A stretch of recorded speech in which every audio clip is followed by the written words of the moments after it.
focus. What in the world? Focus. There we go. It's a good start to that. Catch up. Who else just came in? Milan. And anybody else not get their quiz back yet? Okay. All right, guys. Next week's Thanksgiving already. We get a full week. It's nice. I think that's going to be a standard feature going forward. I think most of the time we only got Thursday and Friday off, which was always pathetic. I always gave us that Wednesday off, but now we just get the whole week, which is awesome. No class next week? What? Yeah, no. Next week is Thanksgiving. Yeah. So that's on the homework sheet. Is everybody okay with that? Understood? It's not just my class, it's the whole college. Fall break.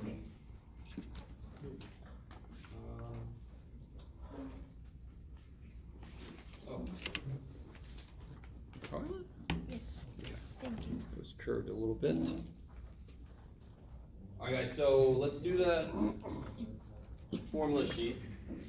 So this test is going to go from chapter 8, chapter 9, and again, 10 is just going to be extra credit on the test.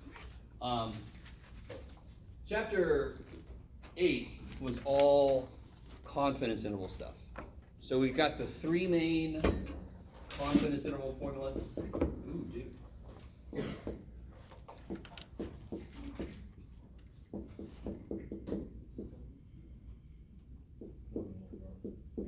So let me ask you real quick, those two formulas are, like I just said, they're for confidence intervals. How do they act as notes? You're not allowed to write notes on your formula sheet. It's very bad if you do that, you're gonna lose points. But how do these just act as notes by themselves? Does anyone, yeah. Tells you when to use Z. Yeah.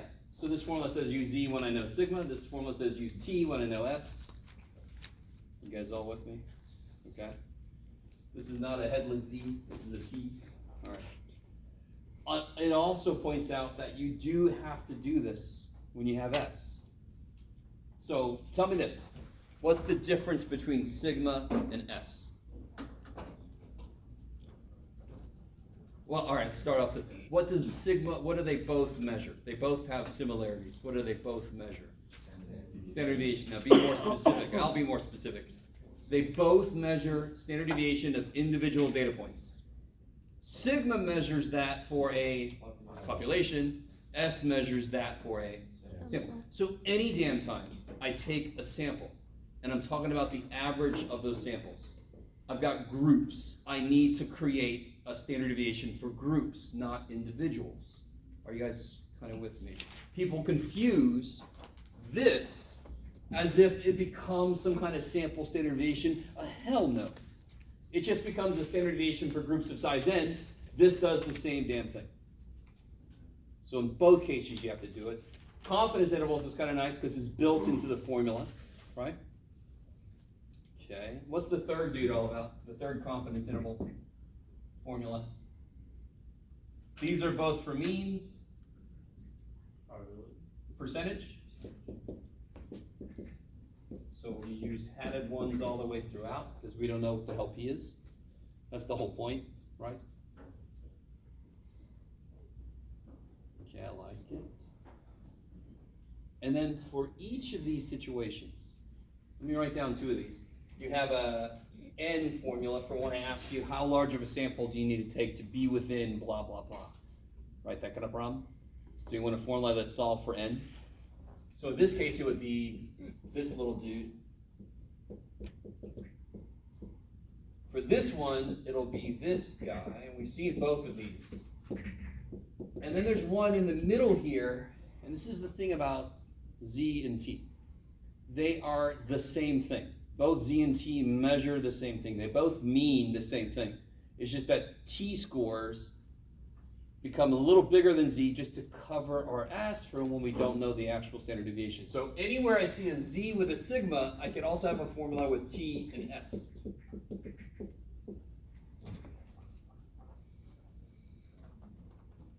So I use S when I don't know sigma, and if I use S, I have to use T when I'm talking about groups. And the whole point of this is to pick groups. What's the E? What's the E again? Say again? Sorry, what's the E? So what's the E? Oh, E. What does E mean? Error. So a big word for error would be within. That's the most common word. But you can also see somebody say, how large do you have to be? So you're off by 3%. So that would be 0.03, right? So you look for words that mean give or take, within, off by. Yeah. Yeah, lock it. Does all this sound familiar? Look familiar? All right. Good. Because you're about to be tested on it. So that's chapter 8. Right there. Chapter 9 doesn't really add much new. I'm cool. You can go ahead and write this down, like Z star.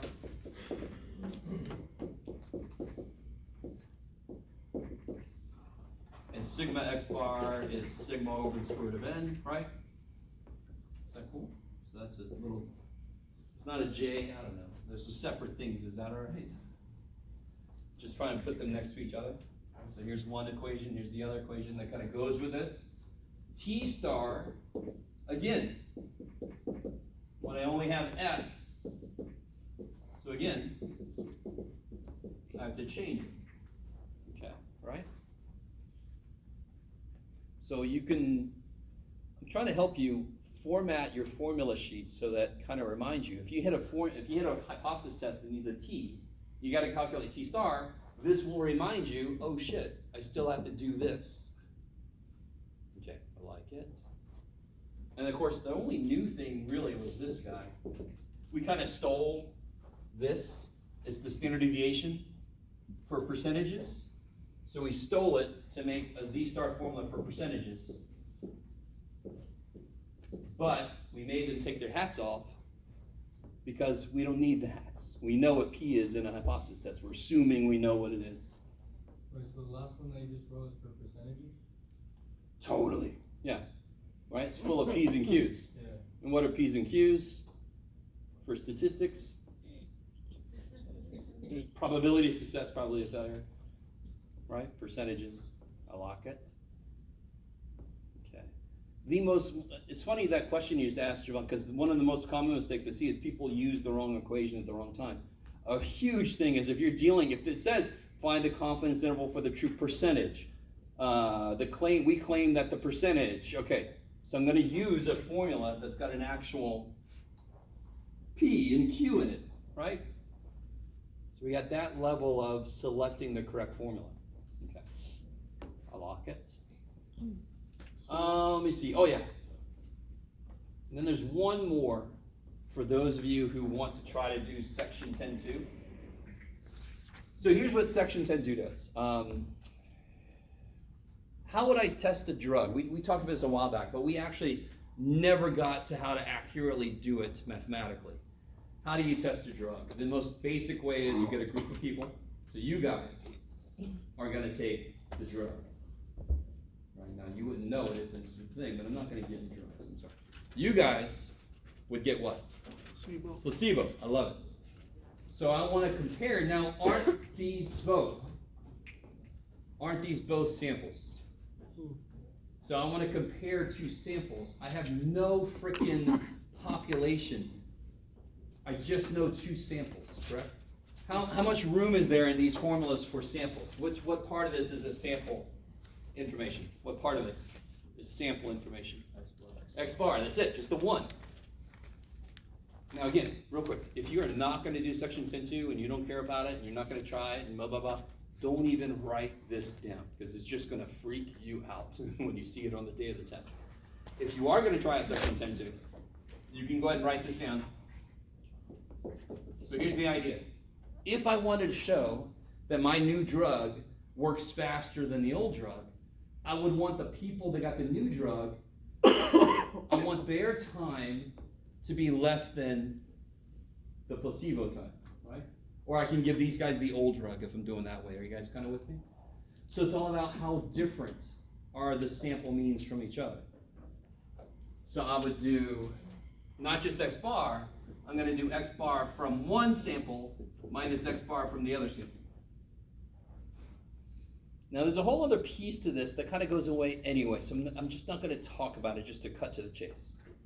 But does that make sense? If I have two samples, I gave one the new drug and one the old drug, wouldn't I just want to take the difference of the means? But what's important is not just that they're different, but they're different enough. I need to see a relative difference. So I got to divide by the standard deviation. So let me just write, I'm not going to make this into a whole lecture. So if I have two samples, don't I have a sample size 1 and a sample size 2? If I have two samples that come from two different populations, don't I have a standard deviation of one and a standard deviation of the second one? If I didn't have both, what's the square root of sigma squared? Square root of sigma squared. Sigma. And what's the square root of n? I don't know, square root of n. Sigma over square root of n, correct? So if I take away one of these, it becomes the same thing as this. So that just made room for 2 to live in there. So this is fundamentally, this is the same formula as just blown up to make room for 2 samples worth of information. Now again, that's all I'm gonna say, because that section is extra credit. If you don't want to try it, you're fine. But the neat thing is, it's still a hypothesis test. This is the formula you would use on the 4th step to see if you got into the rejection region. All the 5 steps are the same, basically. Sorry, who had a hand up? No, I was just gonna ask if that was a plus symbol. Oh, here, I'm sorry, yeah. I think at one point I put my hand on there. Anybody have a suggestion on other formulas? Did I forget anything? Any other formulas you would like to have on the formula sheet? Okay, so this is it. This is all we had in the first class. I asked that question not insincerely, by the way, because sometimes I will forget. I will just forget a formula. I'm like, oh shit, I forgot. Okay, so that's your formula sheet for this next test. And again, if you want to bring all your formula sheets, you can. Just whatever you bring, you're going to turn in with your test. Cool. Okay. So, yeah. How do you get P without the hat? Oh, this will be from a hypothesis test. We get it the exact same place we get this, from the claim. Okay. Yeah, we're going to assume that number is the right one. Can The we, whole idea of a hypothesis test is assuming HO is right. What can we do happens? a problem like that? Yeah, sure, of course. So everybody got all of these? Maybe I'll keep these up. I'll just move them over there. Let me see. I'll move them over. Sorry. I don't want too much aside from the storm things. Get it. Sure. All right. We did an example in my earlier class from the book. We also did some from the practice test, but what's silly about that is I have the answer key for that. So let's do something out of the book real quick.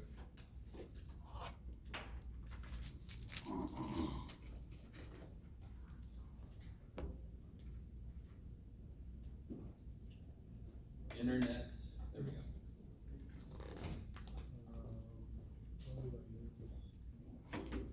All right, here we go.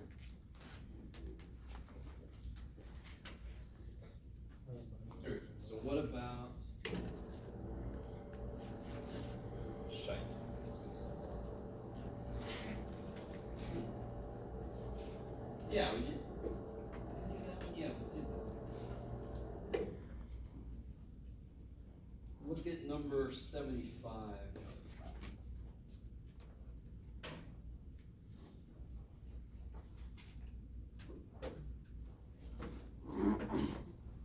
Okay. So read through that. There's something about this one that I like. And of course I would like it.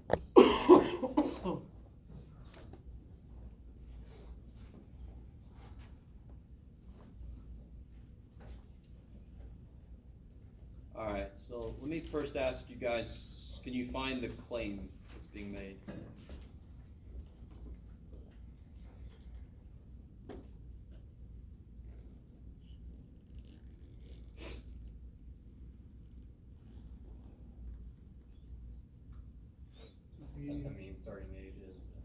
Yeah, so the claim that's being made, we took a survey to see if the mean starting age is at least 19. So that's the claim. What would that look like in Mathish? So that's English. What's it look like in Mathish? What's at least translate into? So HO would be like, Greater. mean is greater than or equal to. Yeah, so at least, our brain hears the word least and thinks less than. But that's wrong. At least, you must be at least this tall to ride the ride.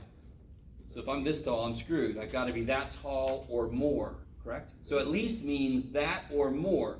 That's why there's a greater than or equal to. Yeah.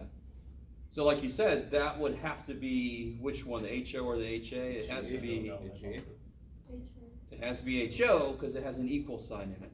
Are you guys with me? All right, so go ahead and write that down. I'm going to catch up to you. Yeah. H is 0. Huh? H is 0. Yeah, HO, yeah.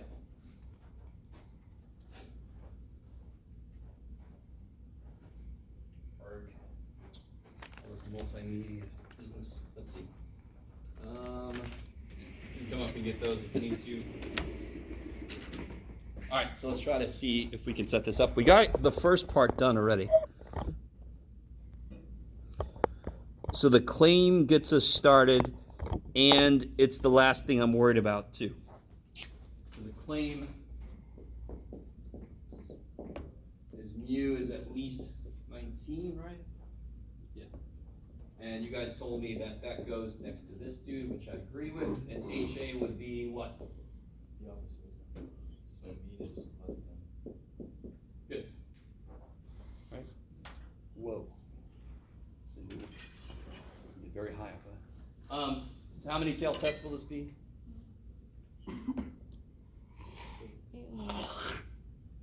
How many tail? I hear it sometimes. That's right. Why one tail? It's got a definite direction that it's interested in, right? So remember, HA is the one. All right. I had a question earlier today. We had a lot of choices as to how to set this up. The way we chose to set this up is that HA will always be the statement I can actually show evidence for. If we took a sample and got a mean of 11, is that evidence the actual population mean is 11? Nope. It just isn't evidence that it's not 11. Right? If I take a sample and get a mean of 11, a sample mean of 11, is that evidence the population mean is 11? No. Do you guys agree with what I just said? Or am I could have just I could have read too deeply with this thing. Do you understand what I just said? Okay, good. So, I can show evidence for statements that don't include equality. I can never show evidence for a statement that has equality as a part of it.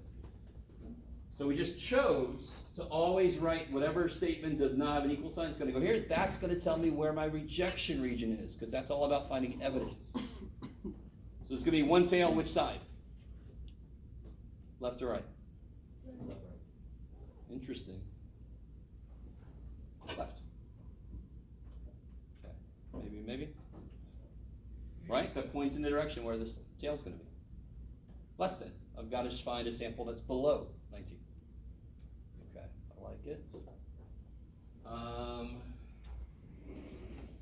Step 2. What's step 2? No, yeah, sorry. So in this problem, there's two things. Define this normal. Good. Is it normal? Is this discussing a normal distribution, this one? Yes. Why? That's the sample size greater. Good. It doesn't say it's normal, but the sample size is bigger than 30, correct? So you would say n equals, what was it, 40? 40 greater than 30, check. So that tells me I can do something. You suck. I really hate when they put this thing. That tells me I can do something. What tells me which thing I can do? Which standard deviation do I know? So if you find yourself writing, I use a z-score because I know the standard deviation, you know you're wrong already. Maybe you're right, but you're just not saying it wrong. Not the standard deviation, which standard deviation? So which standard deviation do we know? Actually, how many standard deviations did they give us? 2. What are they? sample. Yeah, one of us is sample standard deviation and the other one is Population. population standard deviation. When I have both, which one am I gonna use? Population. Shit, yeah. Because what is the job, this is such a weird sentence, anywhere outside of this class. What is the job of S? What is S's job? To get as close to the population standard. To approximate sigma. That's its job, right? So if I only know it, it's an approximation, which is why we created t-scores, right? If I know both, in fact, isn't it possible before I take a sample that I know sigma? We've seen that already. And then I go take a sample. Anytime I take a sample of and I have numerical data, can't I always calculate a standard deviation any damn time I want to? I'm only ever going to use that if I don't know sigma. I really want this to make sense, yeah. So, you, okay, if it doesn't say like population standard deviation, as long as it, okay, hold on. As long as it doesn't say sample standard deviation. No, we got to be a little it's careful. population. How do I know that that 2.1 is a population standard deviation? Because they specify that the other one is a sample. Sure, the other one definitely came from a sample, and the 2.1 did not, it doesn't have a sample attached to it, but it is the standard deviation of that age, not of a sample of people that age, of that age group, right? That is a population standard deviation. Now, I will say this is a little bit evil of a problem, but if you're given two standard deviations and one of them is clearly a sample one, you're not going to use that one. So what number up here are we not going to use at all? 1.3. Right, screw that number. That just came from a poor little sample. I'm going to use the 2.1. That's the standard deviation of the population. Okay, maybe. So what does that mean? Z-score. I can use a z-score. I love it. All right. And then the next step, the next two steps are the heart of the hypothesis test. How far away is enough for evidence? And then did I find enough evidence, right? How far away do I have to get? And did we get far enough away? Those are the two next steps. So step 3 is going to be rejection region. In this problem, does it tell me what alpha is? Yeah, it does. Just to remind you guys, two things actually. If the book does not say, and I'm pretty sure I said this before, if the book does not say what alpha is, you assume it's 0.05 because that's the standard. Remember when we first defined unusual to start 2 steps away? Why did we do that? Because more than 2 steps away in a normal curve is 5%. So we decided 5% was unusual. So that carries over here. The most commonly used alpha is 0.05. So if it doesn't say what alpha is, you assume it's 0.05. Secondly, this book says right here, if you're using a student's t distribution, you may assume the population is normally distributed. So when you hit a t problem and it doesn't say it's normally distributed and the sample is 7, size of 7, this is telling you, oh yeah, they're good. It's a little lazy in the book's part, but oh well. You guys kind of with me? Just because I did have one student say, I was just gonna write, I can't do this shit. And I'm like, part of me would have really felt great that you did that, but they just put that there. Okay, maybe.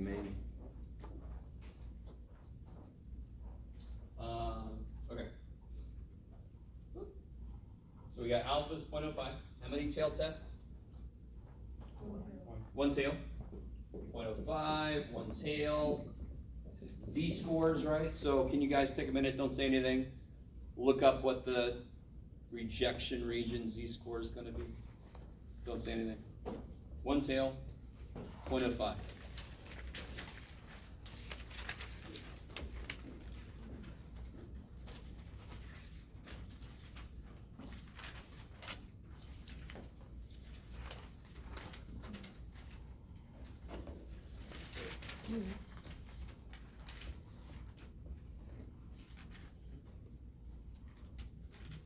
All right, what do you guys got? 1.645. Yeah, 1.645, and it's less than, so it's going to be down here. So it's negative 1.645, right? The chart only gives us positive stuff, but that's because we're the humans. We have to know when the freaking thing is negative. So how do I put this into words? I can make a visual. This is a visual. If C Yeah, if Z star is Less than less than 1.645. negative 1.645, we can do what? Reject. Reject the ho, support the hot.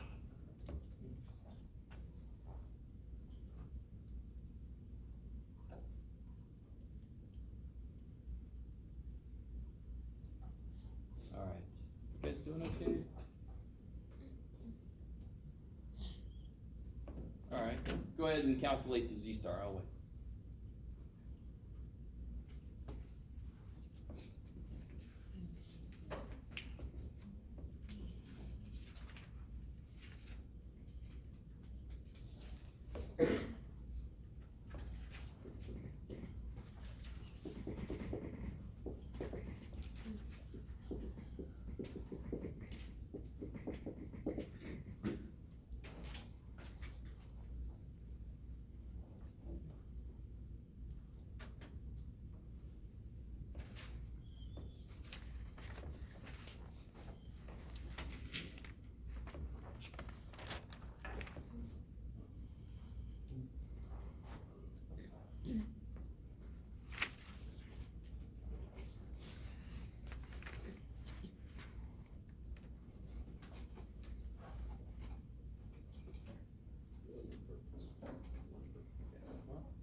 All right, so let's see. What was X bar? 19. 18.1. And sigma, no, that's the one that's S, right? 2.1. N was 40. So what's my new standard deviation?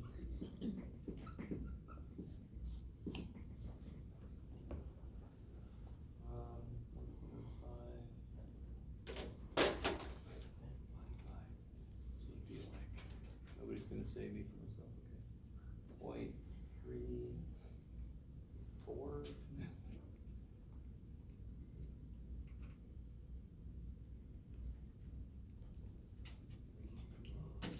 Sure. 0.332. 332. All right. Crowdsourcing.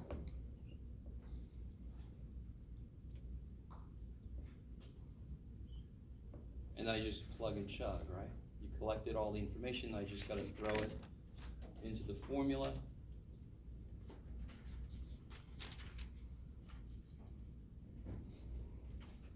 Let's see.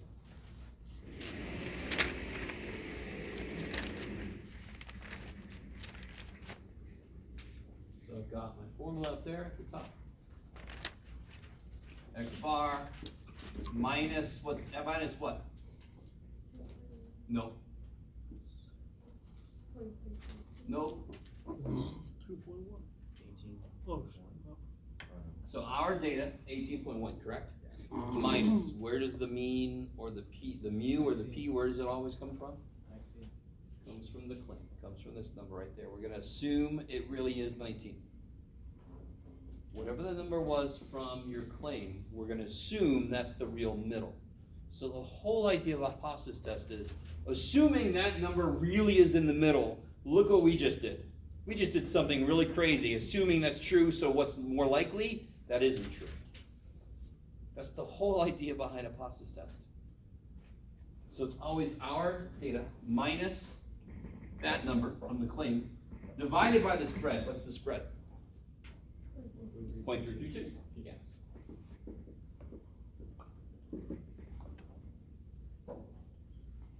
It's like, 2.71. yeah. Sounds about right. negative. Hmm? Hmm? Negative. Oh yeah, negative. Yeah.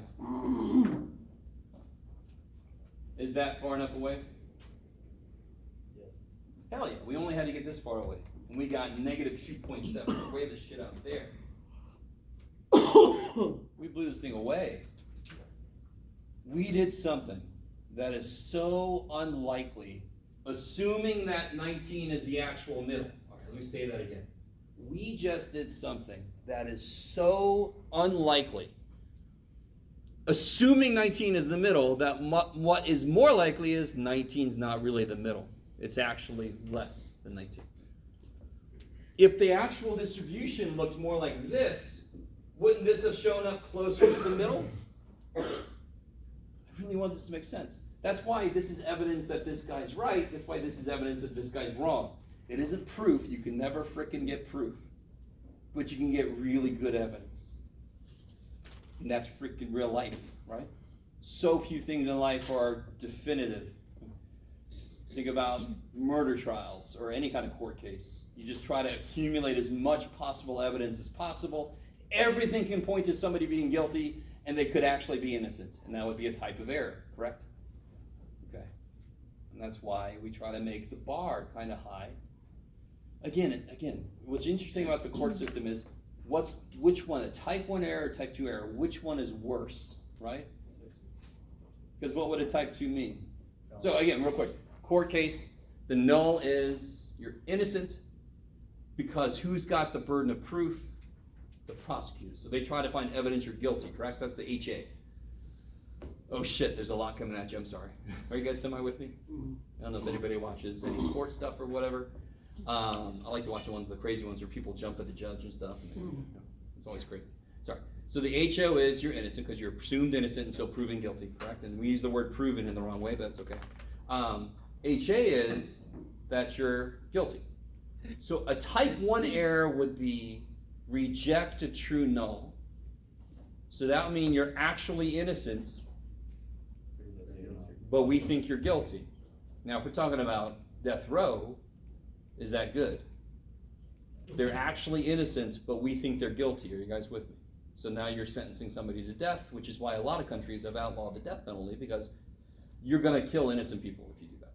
Anyway, I'm not going to suddenly make this into some kind of a political science class. Don't worry. Okay, we'll get away from that subject.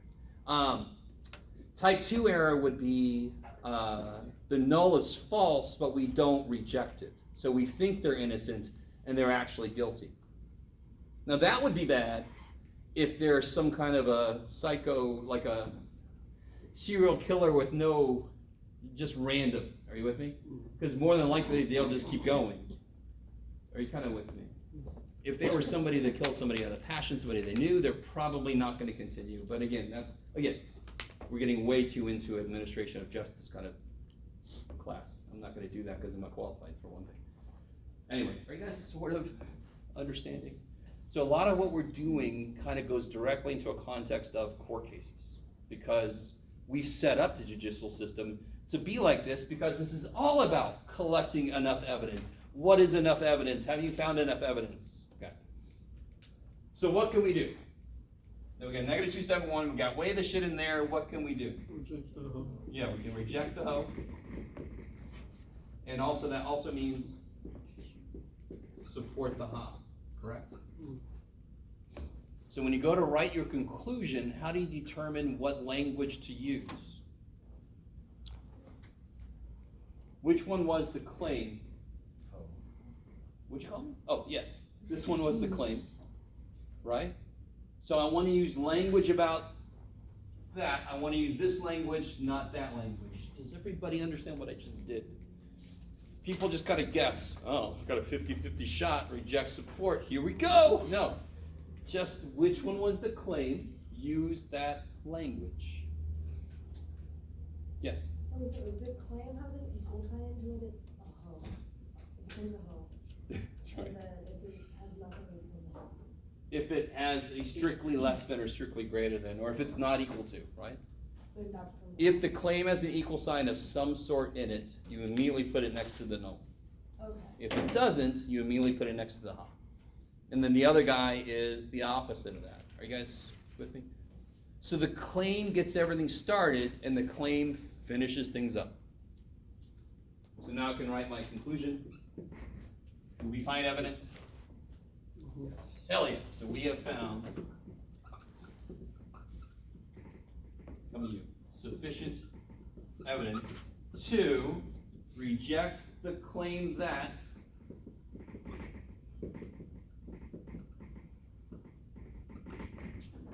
the percentage, or what was it, the mean starting age of smoking is at least 19.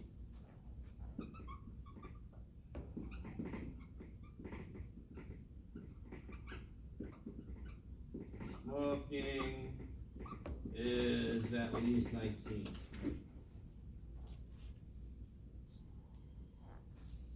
So another way to say this is it seems from our study that people start to smoke now before they turn 19. Because we can reject that it's at least 19.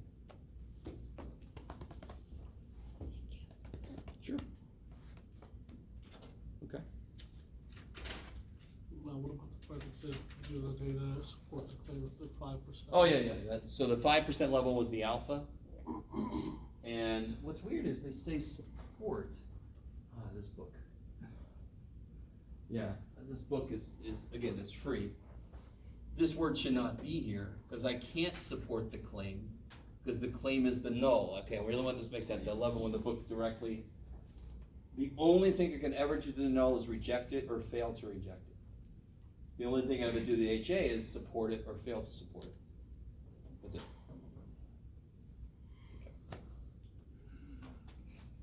Okay. Anything else? Just reminding you guys, today is review day. I have brought nothing. In an emergency, I can do some shit, but yeah. Can we do a question like that of 2C on the last quiz? Where, how many voters must you survey to be within 3% of the true percentage of C? Gotcha. Real quick, let me catch up. Who else just came in? Jordy. So you?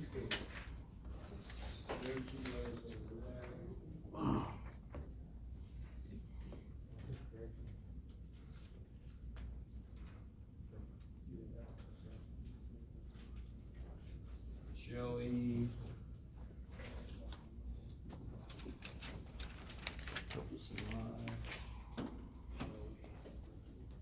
Joey's not here.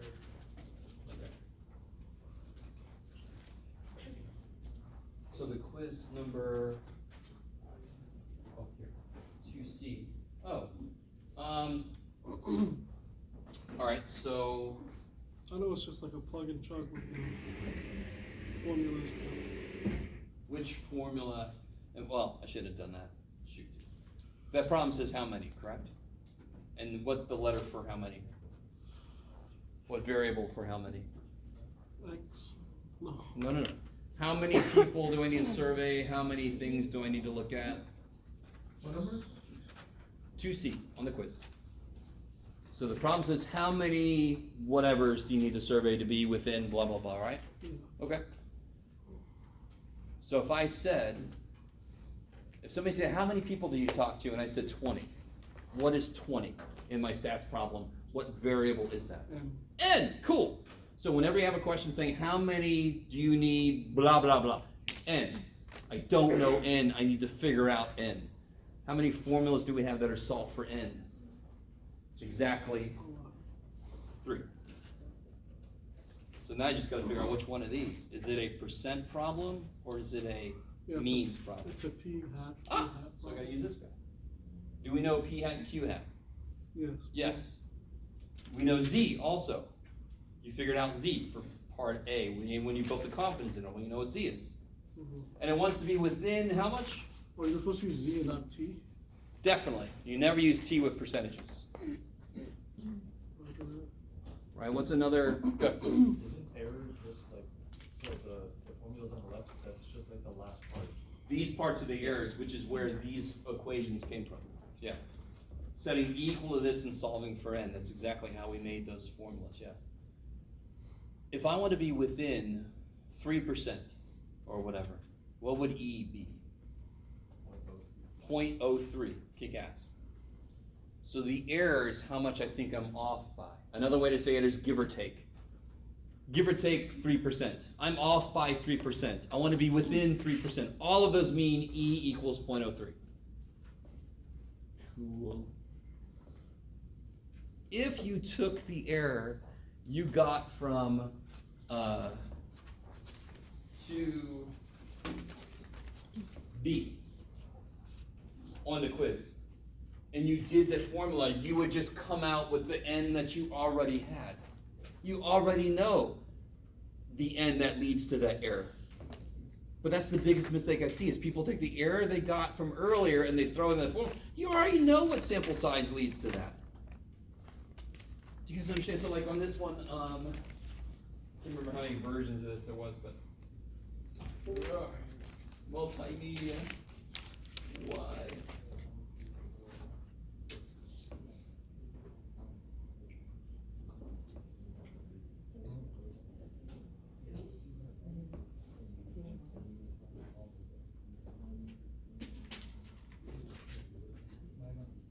Alright.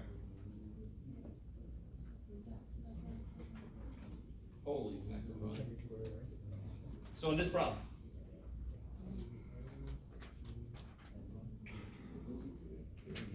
you had to find a confidence interval right here, correct? QB. Whatever error you got came from a sample size of 167, correct? Yeah. Okay, in fact, let's do this. I want to do this. I keep talking about this theoretically. Let's do a concrete example of that. Enough of your theoretical crap there, math boy. All right. Jeez, imaginary student, calm down. So watch this real quick, real quick. Let's say I talk to.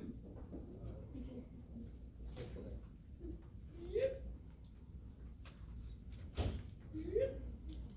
talk to 1,200 people, and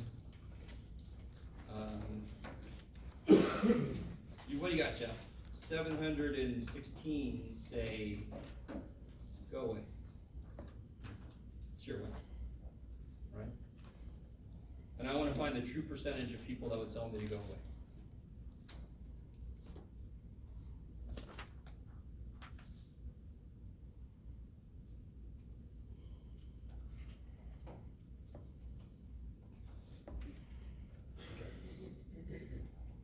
Especially when they find out I'm a stats teacher, they say, definitely, go away.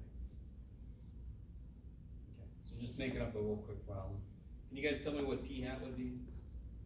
715 Let me divided say, by 400. I should say find true percentage, I should say create the 95% confidence interval. There we go. Okay, we'll do that. That's 0.5966. Yeah, 716 divided by 1,200, you got what now? 0.596. 596. 666. Alright, so 0.597.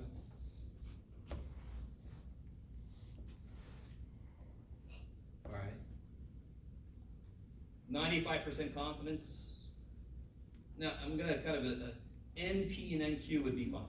NP hat would be 716, NQ hat would be 494, 484. So they would both be at least 5. Are you with me? And in fact, just like on the quiz, I would ask you to check normality. For means, it's n greater than 30. For percentages, it's NP, NQ, at least 5, correct? Okay. Blah, blah, blah, blah, blah. That works. What's Q hat? 44 over 1,200. 403. Yeah, it's 1 minus this. Well, you're probably right, but it just can do 1 minus this. Oh, Now, real quick, all right, I don't want this paper. P hat, give or take Z, square root of P hat, Q hat over N, blah, blah, blah. What's Z for 95%? Does anyone think they have that?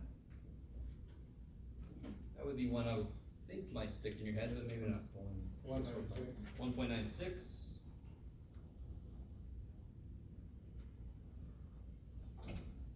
And then N was 1,200, okay. So what do we get for our error? Error.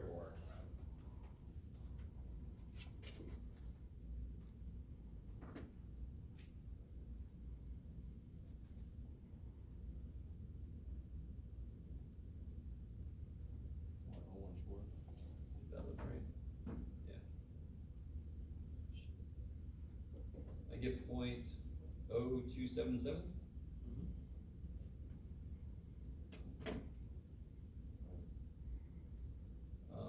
Sounds like you might not have multiplied by 1.96. Okay. All right, so the error I get is this, correct?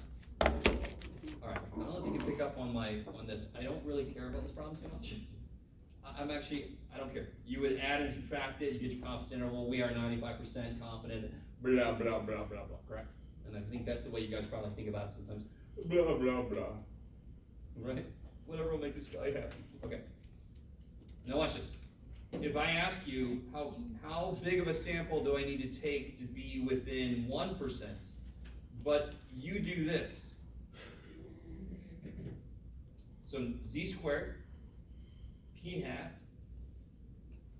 q hat, and you put in there 0.028, right? So you make a mistake. Say you put in 0.028. People kind of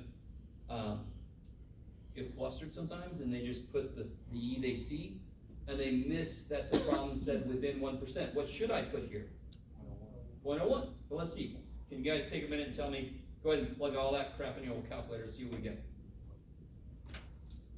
Somebody out there, I hope, could just tell me a good guess without doing anything, but. It's gonna be whatever the original number was. Close, because we rounded quite a bit.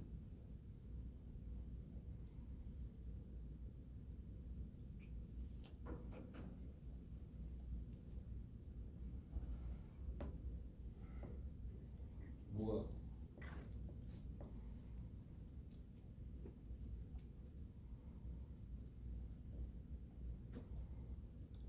Dadgummit all.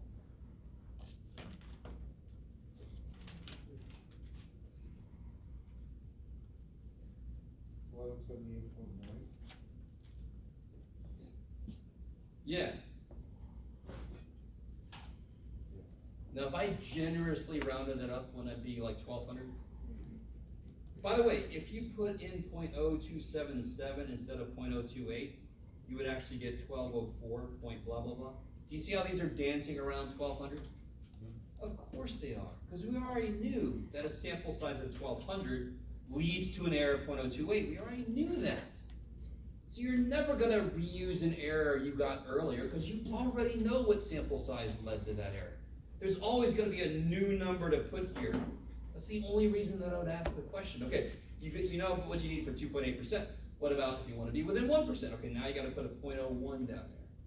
Okay, you guys semi-understanding? So don't just take an old E and shove that in, because we already know the sample size that gives us that error. We already know it. Okay.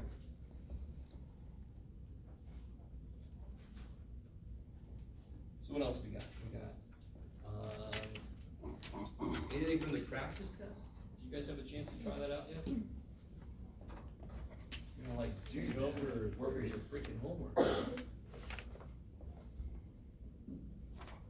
So I'm hoping, like, number one, semi-easy. Did anybody try this out yet? Number one? Read through it real quick. Can you tell me if you use Z or T?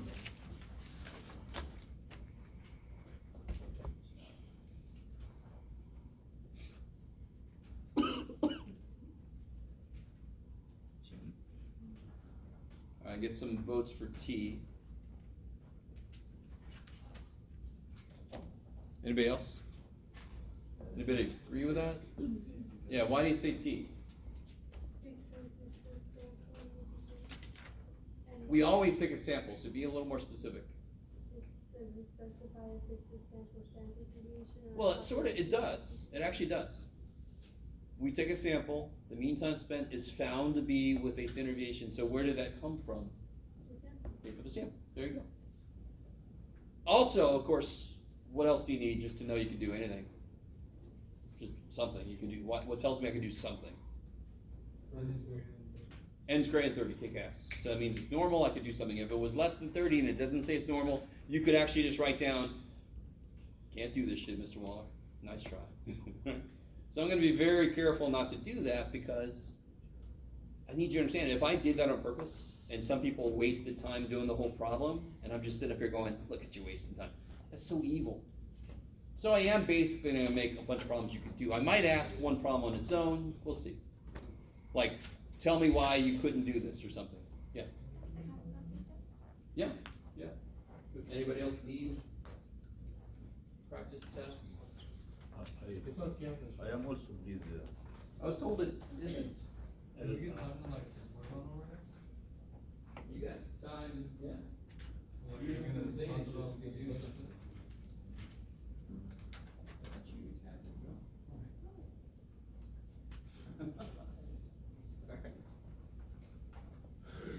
Talk about it then,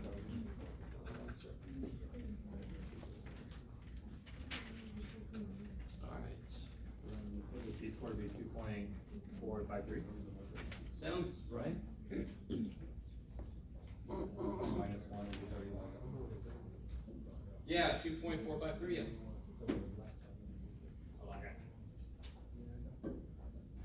Yeah. You have calculators? Yeah. You need calculators, have some.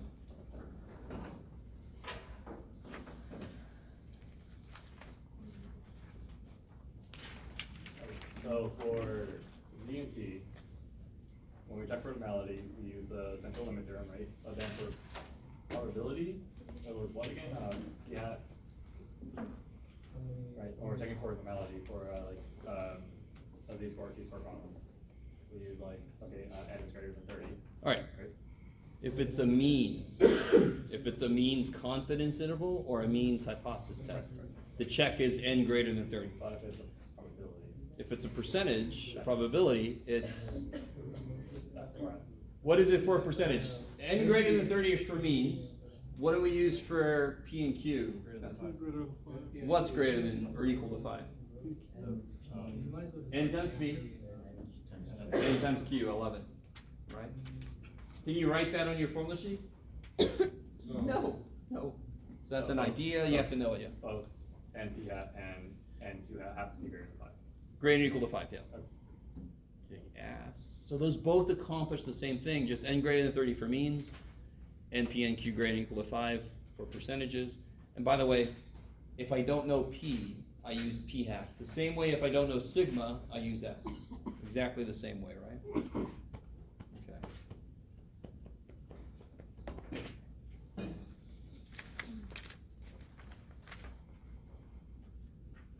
Yeah. Can you do question 3? From the practice? Yeah. Yeah, let's look at this. I keep talking about pain reliever, it's almost like I understand where things are going. If you haven't tried this yet, read through that real quick, see if you can find the claim, because that gets everything started. U is less than 16.1? Yeah, so it says, new drug brings relief in less time than the old one, and the old one brings relief in 16.1. So mu less than 16.1. Any sample information will never show up in the hypotheses because in real life we have a hypothesis before we take a sample. Okay. So the claim here is that the mean time of the new drug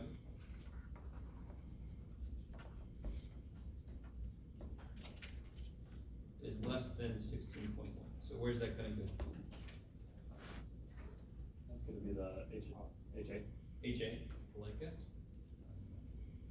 And so what's HO gonna be? Mu is greater than or equal to 16.1.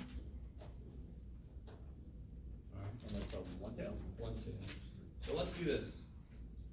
If you wanna play along, keep going, don't say anything, keep going. And then I'll catch up with you.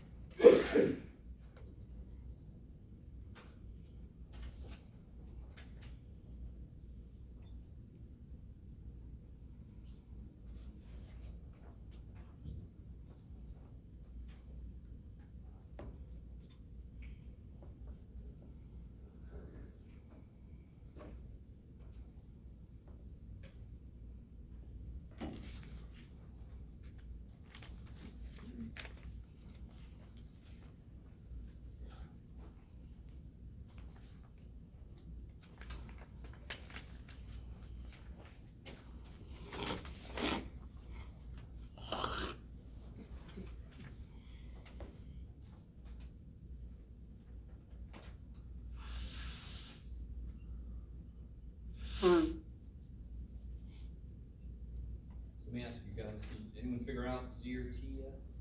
GE, Tell me two things. What tells me I can do something? N is equal to 40, which is greater than 30. Yeah.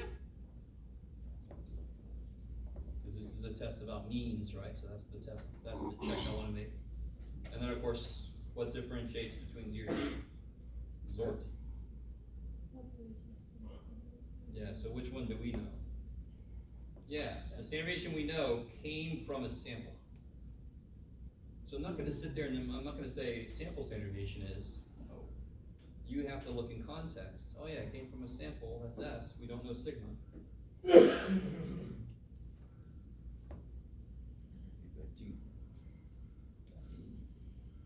So we gotta use the T-square.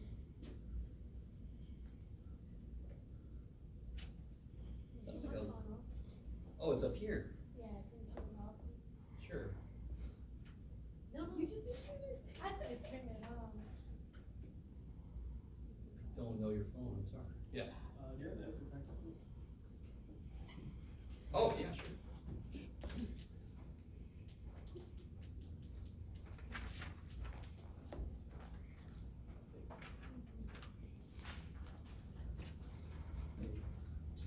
Alright, so we got T-scores. We know alpha. What else do we need to know to look up the T-score? Degrees of freedom. Degrees of freedom? What are the degrees of freedom? 1/5. No, that's alpha. What's the degrees of N freedom? minus 1. Yeah, so it's 41. Now what's the wrong with that? If you try to look that up. Not there. So what do you do in that case? Go to 40. So make sure you look at that. Look at your T-score chart. If you try to find,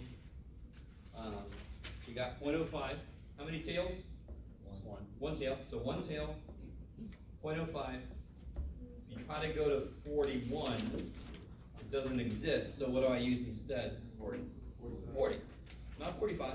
If it was Make it 44, we would go to 45. harder on yourself. What's up? If it was like 44, we go to 45, right? Then I'd say you can go either way now. Okay. But here, we've got a 1.684. You guys see that? We've seen that before. So say like on the test, it's like 85, would we go to 80 or 90, or it's kind of up to us? Considering I'm making the test, I'm not gonna do that to you.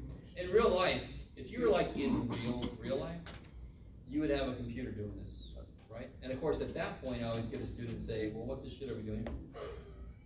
Well, you gotta understand the concept to understand what the computer's even trying to do, right? Okay. So what do we get here? We get 1.684. Where's the tail at? At the left end. Yeah, less than, so it's gonna be down here, so it's gonna be, is this right then if I do this?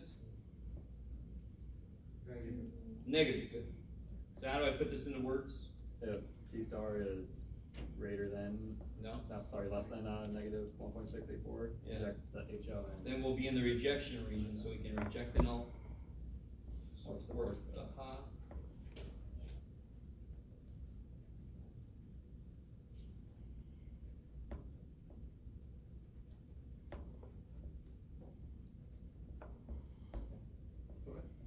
So we've set up, so we have, what are we talking about?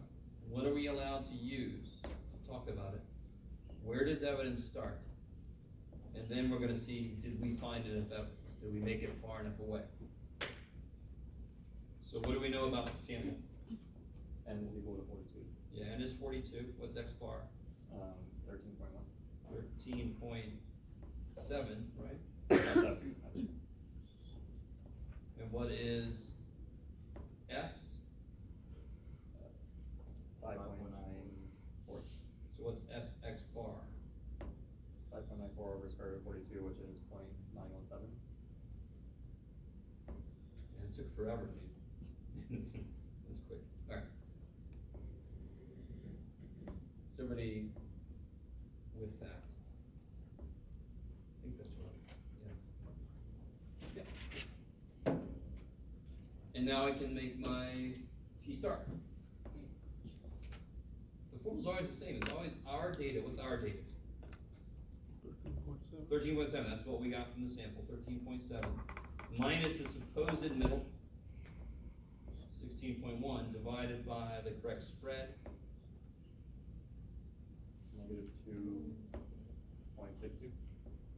2.62, that sounds about right. Yeah.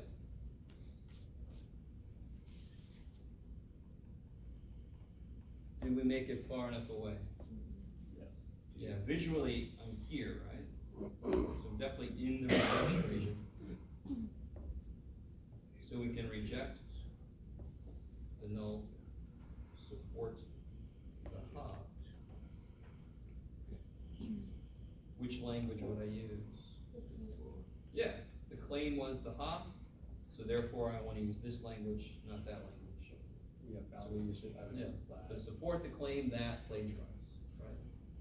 Or just state what the claim was. Now, real quick, look at this second part of my question. What if we had used alpha equal to 0.005? What would have changed? What's the only thing that would have changed? Well, the immediate thing that would have changed. Yeah, this here, right? Where the rejection region is. Yeah. So instead of looking up 0.05 and 40 degrees of freedom, look up 0.005, one tail.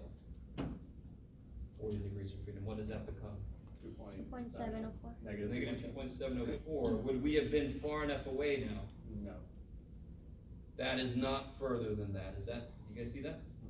If alpha would have been 0.005, we would have failed. The point I'm trying to make there is, I don't know if you guys remember this. In the real world, nobody gives you a freaking alpha. In the real world, we each come at a situation with our own expectation of what enough evidence is. So if you're sitting in a jury, you as an individual, aren't you gauging the evidence and seeing if it's enough or not enough for you? Then you have a discussion with other people. Every other person in that room has a different expectation of what's enough evidence. You just do.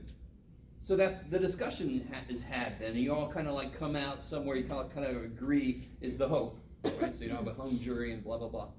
You guys sit right with me. I know I keep going to court case, but that's because it's so perfect. So if I would have used this instead from the beginning, we would have actually failed to reject because that is not far enough away in that case. Right? Because what established what far enough away was 0.05. If I change that, what far enough away changes, and maybe it's not enough now. Okay, maybe. I will say this, 0.005 is a nearly unheard of level of significance. It depends on the situation though, but most of the time it's 0.05 or 0.01. Yeah. Okay. Can you run through number 5 real quick? In the practice. So notice I am definitely going to give you at least one hypothesis test that has all the steps splayed out, right? And then I might give you another hypothesis problem where I don't. You just use the same 5 steps. The 5 steps don't change, just the formulas change depending on. In fact, this is going to be a hypothesis test for what? Percentages. So I'm going to use different formulas. I'm going to use a different check to see if it's normal, all that kind of stuff, right? But the steps basically don't change.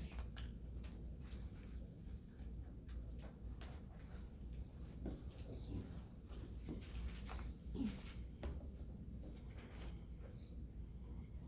So can somebody identify what the claim is? Number 5. And this one's really in your face, yes? You can't beat this when I say the claim. All right. So what's the claim? Yeah, the percentage of students who feel this way is 66.7%. What is it in Naffish? No. P is P equals 0.667. Is that cool? yes. So be a little careful, right? You gotta use the right symbol. And this is not just, if you use the wrong symbol here, you're gonna be more likely to use an incorrect formula later, and it's gonna totally freak you out. If I try to use this formula on this problem, you're like, well, I don't know sigma. Yeah, I don't know sigma either. You're not supposed to use that formula. You're supposed to use the one with all the P's and Q's in it. So getting the wrong letter here isn't just me being picky, It's wrong, but it's also could set you up for a very easy mistake to make later. So pick the correct variable here. Is that HO or HA? HO. You can't get a more direct equal sign than freaking equals. I like it. And then HA would just be not equal to 0.667. Yeah, HA is gonna be not equal to. So how many tail tests will this be? 2. 2 tail.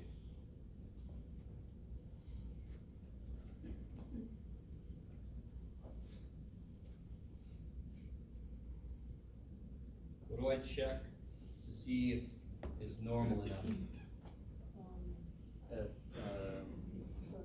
and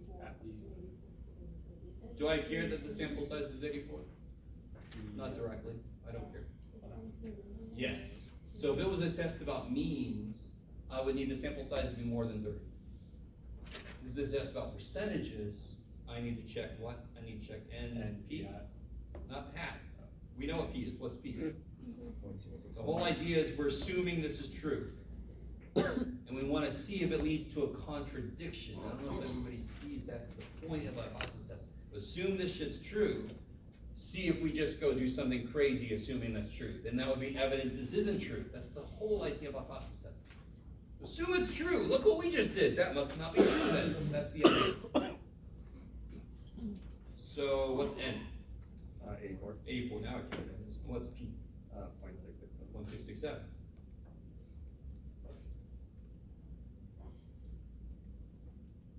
What was the second number? 50 something. 28. And Q will be 30, no, 27.972. Maybe? Yeah. Go Jeff! That checks, right? They're both at least 5. That accomplishes the exact same thing that n greater than 30 does. What is it about percentages though? How many? This reminds you that you can only ever use a z-score with p's and q's. Because there is no other option. See that? So either it's normal and I use z-scores, or it's not normal and I don't do anything.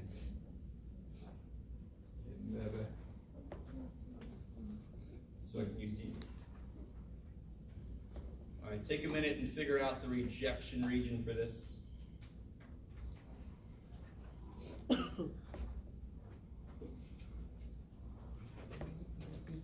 Say again. Sorry. It's normal enough. If it's not normal, we actually can't do anything. So it's either it's z or nothing for percentages.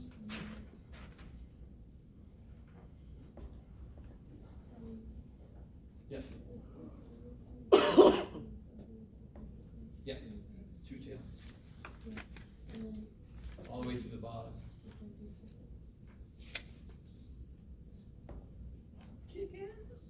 Let's see. Alpha's 0.02. It's a 2-tailed test. Z-scores will go all the way to the bottom. What do you guys get? 2.32. Kick-ass. We're the humans. We have to understand that this one's gonna have a negative on it, correct? Chart's just a dumb piece of paper, right? Or a little piece of paper. It used to be a tree, but that's okay. That doesn't help. We're the humans. We gotta put the negative in the right place. So how do I say this in words? How do I get in here? Down here.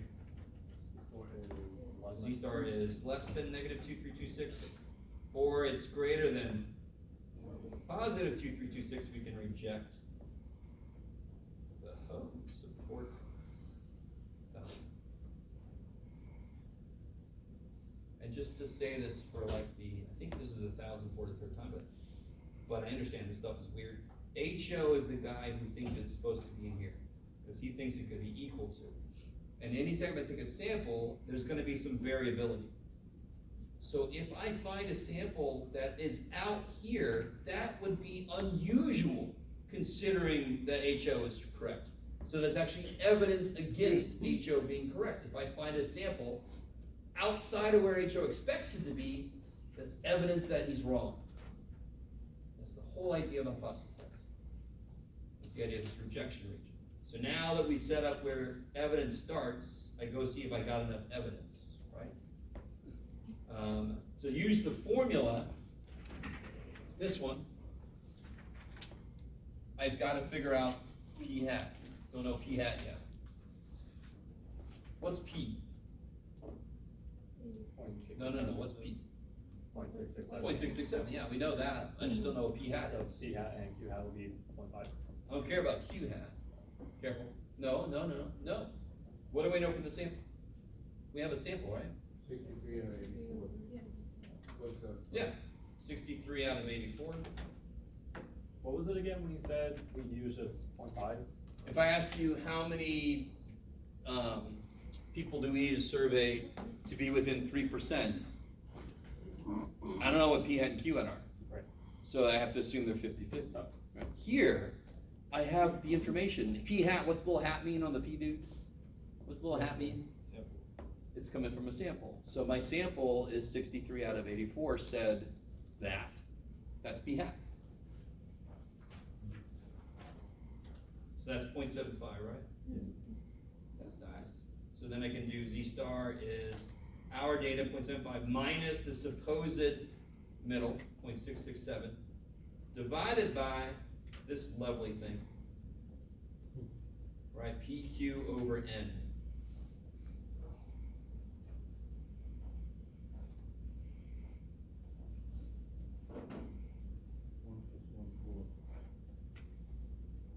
.61. Good.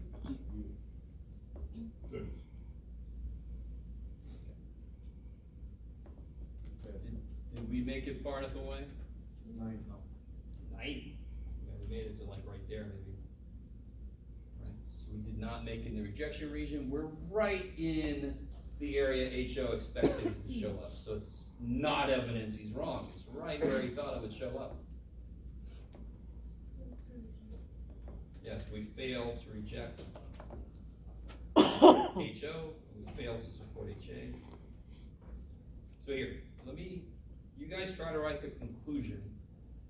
While you're doing that, I'll pass out the practice test, and I want to point out, I did make one mistake on this, because I kept changing that problem number 3.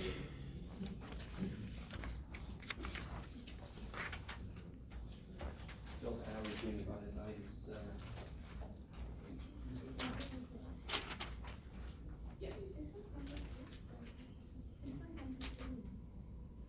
Oh, no.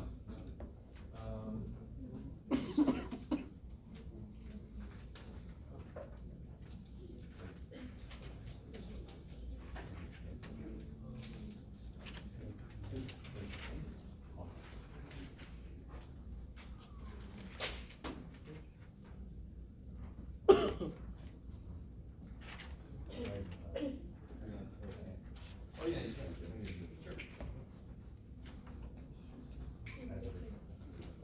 Oh, I'm sorry. Yeah, I'll do that sometimes.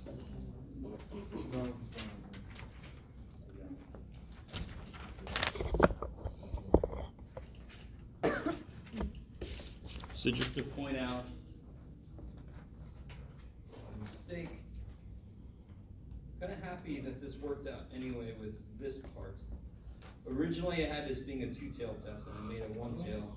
So this, right here, this is supposed to be, what did we get? Negative 1 point, is that what we got? We did this earlier. Yeah, negative 1.684. This is number 3, by the way, right? Yeah. So we got negative 1.68. You can change that right now.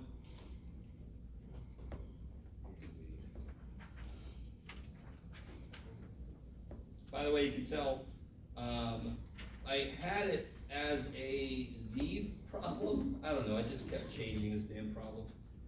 I really should not do that, because when I do that, I get all confused. So that's why I originally asked you for p-value, but just remind you guys, I'm never gonna ask you for p-value about a t-test, because the t-score chart is nowhere near detailed enough, right? Does everybody really understand this? The z-score chart is insanely detailed next to the t-score chart. If you wanted the t-score chart to be as detailed for every degree of freedom, you would need a z-score chart's worth of information. We ain't got that, so. Can we go through 6? Oh, I guess. I did. So what about 6?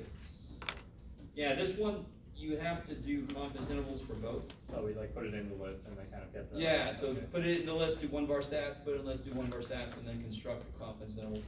On a problem like this, it's got enough going on. I normally would say, don't worry about the conclusion. You've already got enough to worry about. Yeah. On number 2, can you show how to find the 97%? Oh, yeah. So on problem 2, it wants 97%, right? So how do I find, where do you go? There it is. Can everybody take a moment and draw a 97% confidence interval? I'll wait.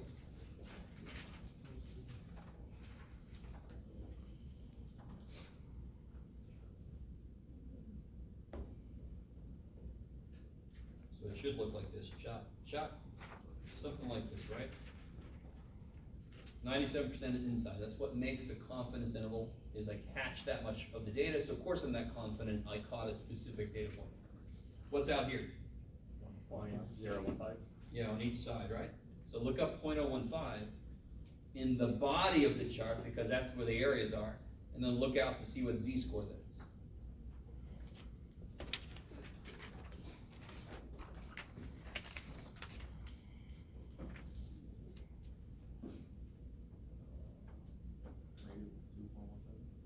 See, there's 0.015, right?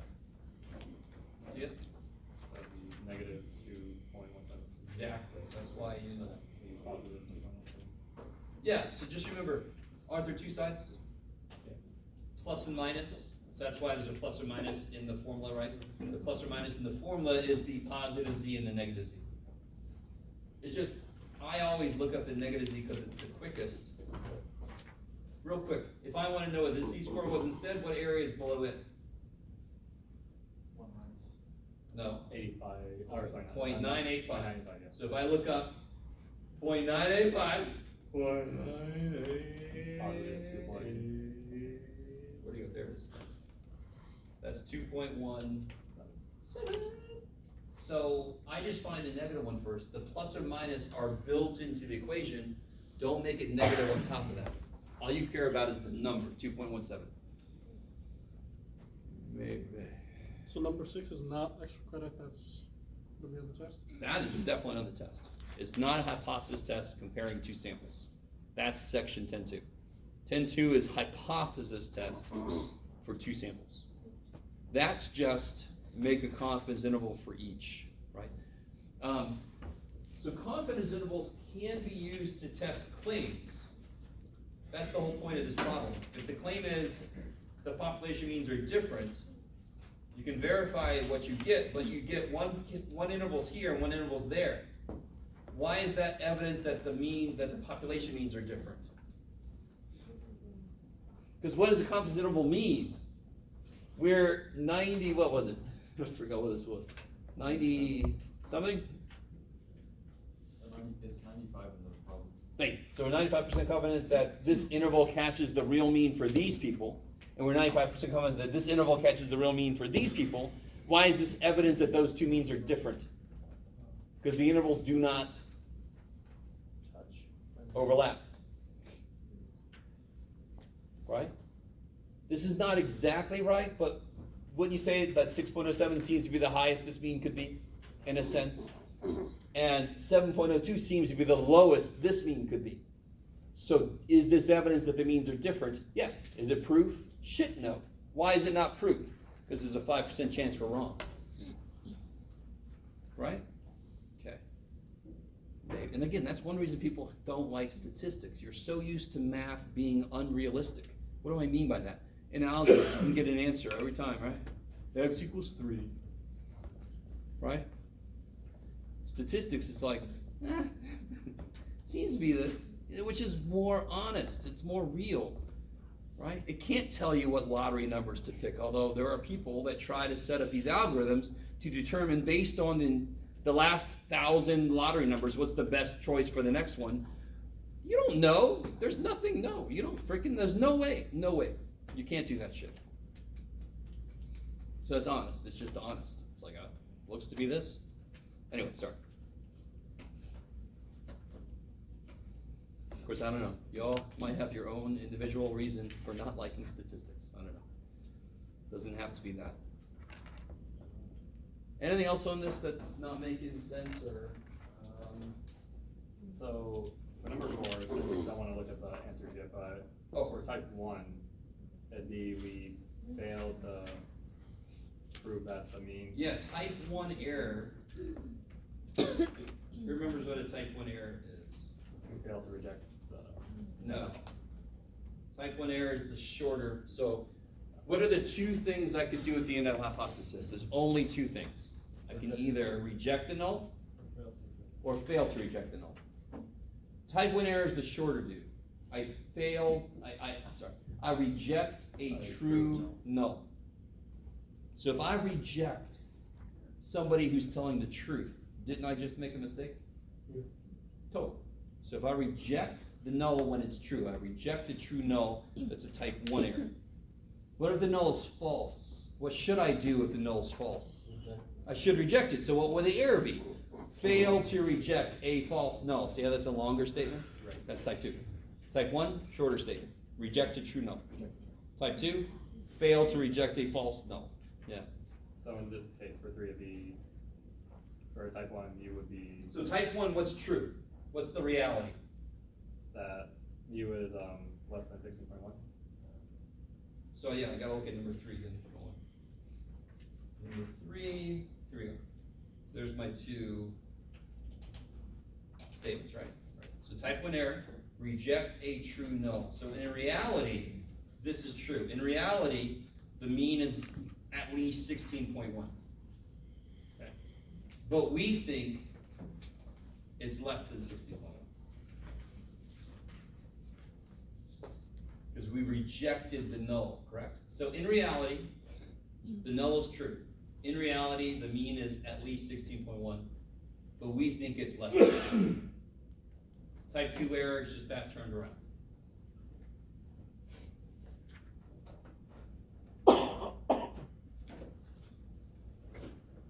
Is that all right?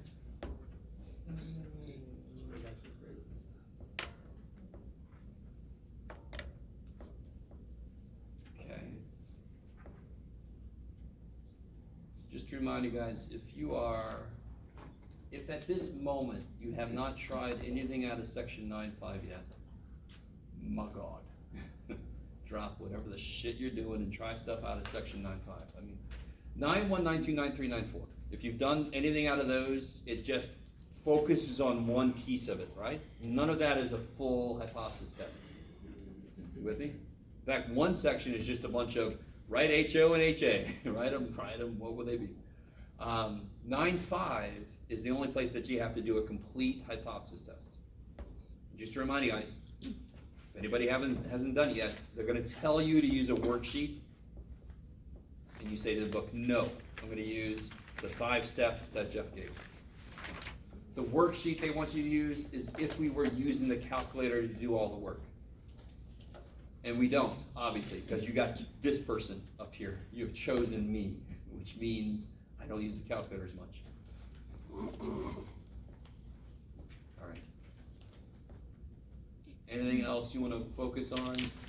Quiz, practice test, homework, yes? Oh, these 2 are the formula sheet. That box here is section 10.2. So again, I would only write this down on your formula sheet if you're actually going to try it, if you're actually going to do the extra credit homework. Otherwise, don't even write that thing down. It's just going to freak you out on Wednesday.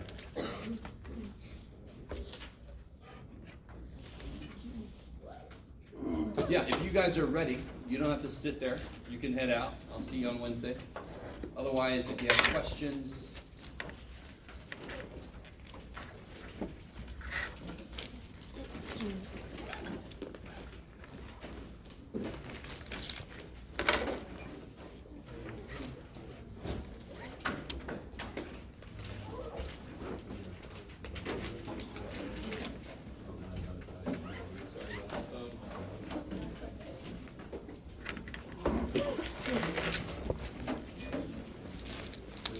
over?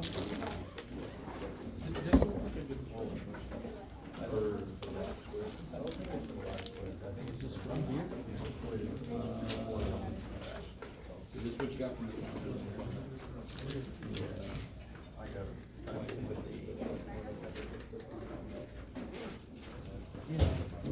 Much lower than- So this came out pretty big. Sounds about right. Well, why have you not found? Wait, what was the claim? At most, oh. The rejection area up here, and then I got this claim coming out. Wait a minute, no, you didn't do anything wrong. Yeah, conclude the sample mean is higher than 5.8, so higher than 5.8. So here's the fun thing, wait. Yeah. This problem is so bad. Can we go over it? Real quick, I would never have a claim about the sample, because I can see the sample. The claim is, right, isn't this greater than, for sure, right? The sample mean you get, could it ever be evidence that the real mean is bigger than 5.8? You get a sample mean of 3.85. Yes? Yeah. Would there ever be evidence that the real mean is more than 5.8? No. No, so right there, I wouldn't even do the problem. I would just say, that has no chance. So, okay. Wednesday. Yeah, I would say, what'd you say? Yeah, cause we got totally nowhere near. This Wednesday. We went the wrong direction. I think that's why I was so. Yeah, so that's, I'm not sure if they did it on Not doing purpose. something right here. It sounds like they didn't do it on purpose, which is, you know, Okay. sometimes I've seen books do it on purpose. Mr. Jeff, please. Where there's not even a reason to do the test, cause the sample showed up in the completely wrong direction. So then you're like, I'm screwed, that's never gonna prove. For homework, is on the after holiday, you know. Say again? Homework. Homework through